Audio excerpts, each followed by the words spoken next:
When I said before that there are people who believe that this period from 1960 to 1963 is a kind of a golden period. Those people usually argue for the genius of Phil Spector as a producer and what he was able to do with creating these big kinds of sounds in the recording studio that were bigger than anything you could get live. They used the recording studio as its own kind of instrument, and they see that as a fantastic a move forward for the business. Now, it wouldn't be fair to say that gets cut short by the British invasion, because if anything, when Brian Wilson and the Beatles start to get a hold of the recording studio and have the ability to start trying to do some of the kinds of things they want to be able to do, if anything, they build on Phil Spector's work and become sort of students and followers of Phil Spector in sort of using the recording studio as an instrument. But another style that people will often say got cut short by the arrival of the British invasion is the style called sweet soul. And the argument usually runs that you had something that was going on that was great there.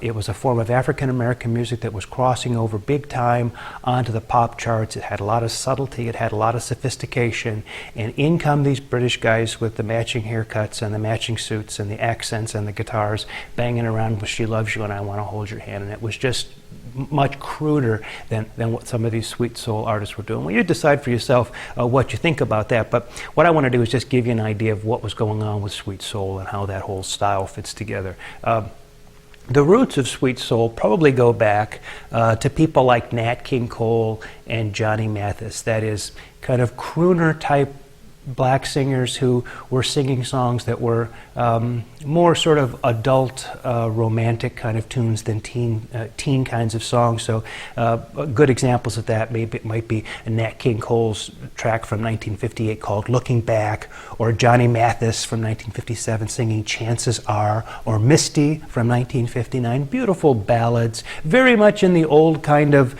probably very much more in the old kind of sort of Frank Sinatra, Dean Martin, song stylist tradition, but without the big band. Instead, maybe with more of a kind of orchestral backing. We also want to look at somebody like Sam Cooke. Sam Cooke's an interesting guy because his roots were in gospel music, and he's a good example of somebody who moved from gospel to pop, but felt very conflicted about it, and it was kind of a controversial thing for him to do. For a lot of the reasons last week we talked about Little Richard, gospel being God's music, and rock and roll or pop being the devil's music that draws people away from the church and into saloons and bars and this kind of thing.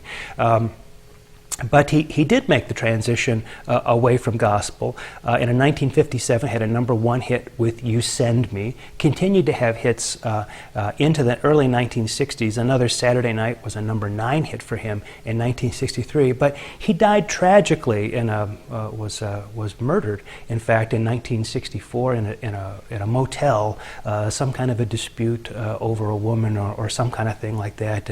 Never been entirely clear to me. There was a lot of shrouded in a little bit of mystery for a while there, but whatever, he died too young, but was a fantastic voice that really was one of the sort of pioneers in this sweet soul sound. But the sweet soul sound really starts to come together as a genre when Lieber and Stoller get a hold of it and start to blend R&B music with classical strings and Latin rhythms.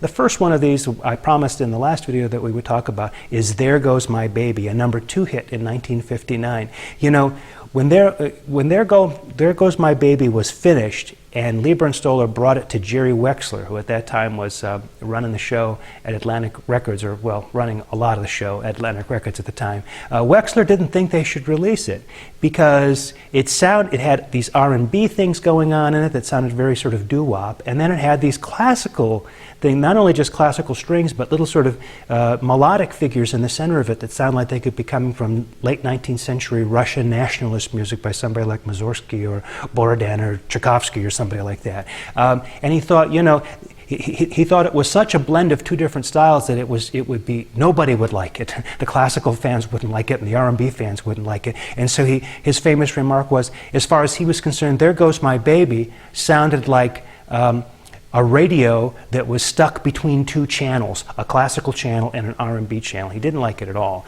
But Leiber and Stoller said, listen, you know, this is the song, release it. And they were right. It was a #2 hit and a big hit not only for the Drifters, but also sort of launched the career of Benny King, who was a lead singer in the group at that time.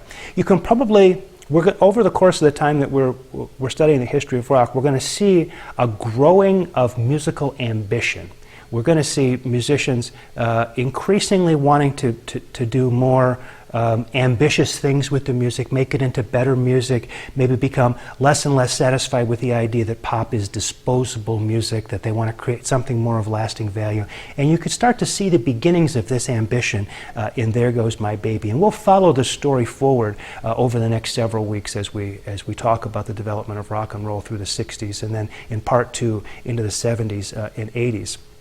I mentioned before Benny King. Benny King sang with the Drifters for a little while longer after There Goes My Baby, but then he split off to be a solo act and was replaced by a fellow named Rudy Lewis with the Drifters. So there were really two acts that Leiber and Stoller were working with. They were working with Benny King as a solo act and the Drifters as a group act. With Benny King, they had hits with Spanish Harlem, which was a #10 hit in 1961, and Stand By Me, a #4 hit in 1961. Both of those having a little bit of that kind of Latin vibe. So it's kind of R&B meets Latin music, meets sort of classical strings. The Drifters, Up on the Roof from 1962, a #5 hit on the pop charts. On Broadway from 1963, a #9 hit on the pop charts. And that again with Rudy Lewis singing lead. So as I said before, if you're an advocate of this period, it's probably because you think this style of sweet soul was such a fantastic blending of R&B with a kind of classical sophistication